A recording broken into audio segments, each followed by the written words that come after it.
এদের হনে হনে কোচিং করতে আসছো, এদের হনে হনে কোচিং করতে আসছো। জাতীয় নাগরিক পার্টির কেন্দ্রীয় মুখ্য সংগঠক জনাব হাসনাত আব্দুল্লাহ,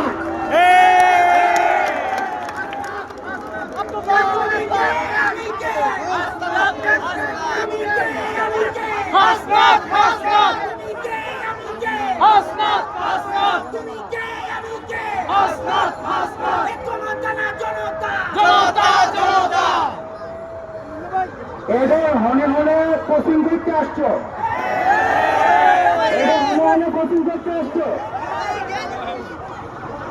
আমি এই বিল্ডিং এ কাজ করেছি, এটাই এই তোমার 2,000 টাকা, তাই না? আমি এটাতে পড়াইছি, এটার পিছনে একটা বিল্ডিং আছে, ওই বিল্ডিং এ আমি পড়াইছি।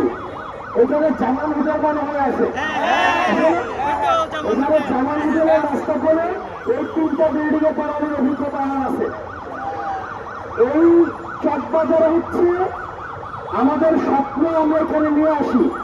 এখানে যে বাচ্চাদের মেয়েদের পিছনে যে ব্যাগ আছে, এই ব্যাগটা হচ্ছে কি স্বপ্নের ব্যাগ। এখানে চট্টগ্রামের বিভিন্ন জায়গা থেকে এই যে প্রতিষ্ঠানে এসে বাচ্চা স্কুল কলেজ পড়ার বাচ্চারা এই স্বপ্নের ব্যাগটা নিয়ে আসে এখানে, এবং কারো কারো এই স্বপ্নটা পূরণ হয়। এই স্বপ্নটা কি? এটা দেশ গড়ার, এই স্বপ্নটা হচ্ছে দুর্নীতি মুক্ত বাংলাদেশ গড়ার।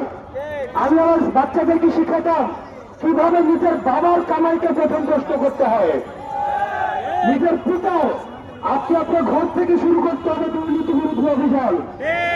আপনার বাপ সরকারি চাকরি করে 40,000 টাকা বেতন পায়, কিন্তু আপনার ফ্ল্যাট ভাড়া দেয় 25,000 টাকা, আপনাকে আইফোন কিনে দেয় 4 লাখ টাকা। তার মানে আপনি যদি আপনার বাবার ইনকামকে কষ্ট করতে না পারেন, তাহলে আপনার যথাযথ শিক্ষা কোনো পর্যন্ত হচ্ছে না।